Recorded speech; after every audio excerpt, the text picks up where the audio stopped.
Assalamualaikum warahmatullahi wabarakatuh. Alhamdulillahirrahmanirrahim. Puji dan syukur kita panjatkan kehadirat Allah Subhanahu wa taala karena atas nikmat serta karunia-Nya sehingga kita bisa berkumpul di tempat ini dengan keadaan sehat tanpa kurang suatu apapun. Sholawat serta salam senantiasa kita aturkan pada junjungan kita Nabi Allah Muhammad sallallahu alaihi wasallam. Perkenalkan, nama saya Sito Aprinur Rohim dari Prodi Arsitektur NIM 231101056. Di sini kami akan menjelaskan mengenai hakikat manusia. Pada hakikatnya, anugerah dan kesempatan hidup yang diberikan Allah Subhanahu wa taala kepada manusia adalah suatu hal yang harus senantiasa disyukuri. Rasa syukur tersebut kemudian akan diwujudkan dalam bentuk ibadah-ibadah atau amalan-amalan baik yang telah diajarkan oleh Islam berikut oleh Islam.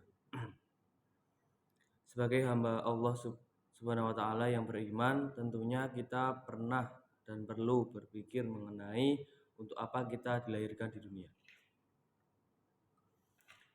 Allah Subhanahu wa taala menciptakan dunia dan isinya tentu bukan tanpa tujuan.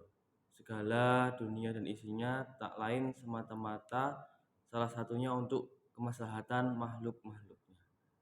Adapun tujuan hidup manusia yang paling utama adalah menyembah kepada Allah Subhanahu wa taala sebagaimana hamba Allah. Manusia wajib menjalankan segala perintah dan menjauhi segala larangannya. Hal itu sebagaimana yang difirmankan Allah Subhanahu wa taala dalam Quran surat Ad-Dariyat 56 yang artinya, dan aku tidak menciptakan jin dan manusia untuk melainkan supaya mereka mengabdi kepadaku. Allah Subhanahu wa taala.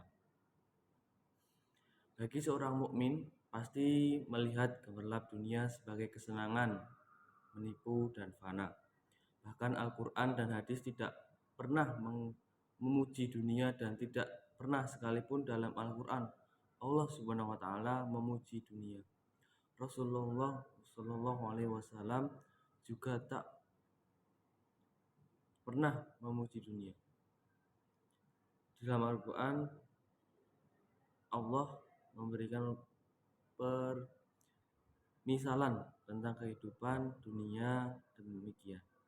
Allah berfirman yang artinya, ketahuilah hidup di dunia itu hanyalah permainan dan senda gurau. Demikian pula perhiasan berbangga-bangga dengan banyak harta, berlomba-lomba memperbanyak anak dan keturunan, perumpamaannya seperti air hujan yang turun lalu kemudian tanaman-tanaman itu membuat kagum para petani. Tapi kemudian tak lama tanaman itu menjadi kuning, lalu kemudian tanaman itu menjadi hancur. Quran surat Al-Haid 20. Kesenangan dalam hidup dunia tak lepas dari keletihan dan kelelahan belaka. Untuk memperoleh kesenangan duniawi, manusia dituntut untuk letih, banting tulang, dan mengalami berbagai macam kesedihan. Ketika seseorang telah mendapatkan apa yang ia inginkan, meraih dunia, kesenangan ternyata juga kembali menimbulkan kegelisahan dan ketakutan. Ketakutan yang umum terjadi adalah takut akan kehilangan apa yang ia dapatkan. Maka dari itu, seseorang mukmin harus sadar bahwa dunia memang bukan tempatnya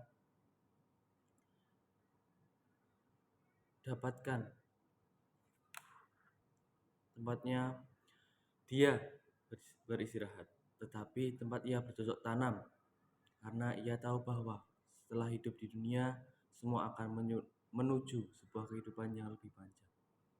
Maka dari itu, seorang mukmin umumnya memandang dunia sebagai tempat yang penuh tipu daya. Maka seorang mukmin kemudian segera menginginkan yang lebih baik daripada dunia. Dipandang kehidupan akhirat ternyata ia lebih ia lihat kehidupan akhirat panjang sekali, tak pernah ada hentinya. Kesenangan abadi di surga sangat luas, kenikmatan yang diberikan oleh Allah tak terbatas. Penduduk surga tak pernah sakit, penduduk surga senantiasa nikmat dalam kesenangan. Penduduk surga tak pernah ada hentinya diberikan kenikmatan. Mereka selalu muda dan tak pernah tua. Mereka selalu cantik dan tampan dan bahkan selalu bertambah ketampanannya dan kecantikannya. Apabila mereka ingin selalu diberikan yang kekal selama-lamanya, seorang mukmin kemudian berpikir, untuk apa ia mengejar dunia, kemudian ia mengabaikan akhirat. Betapa ia mengejar suatu fana, kemudian ia merusak akhiratnya yang akan terus menerus. Sangat aneh jika ada orang yang begitu mengejar dunia demi untuk mendapatkan sedikit daripada kehidupan dunia, lalu akhiratnya merusak kehidupan akhiratnya. Allah berfirman yang artinya, sesungguhnya orang-orang yang tidak mengharapkan pertemuan dengan kami dan ridho dengan dunia dan merasa tentram dengan dunia. Quran surat Yunus 7. Menjadikan seorang mukmin artinya tidak akan pernah berhenti untuk terus mencari akhirat. Dunia pasti dijadikan sebagai wasilah menuju kehidupan akhirat. Terima kasih, sekian dari kami. Wassalamualaikum warahmatullahi wabarakatuh.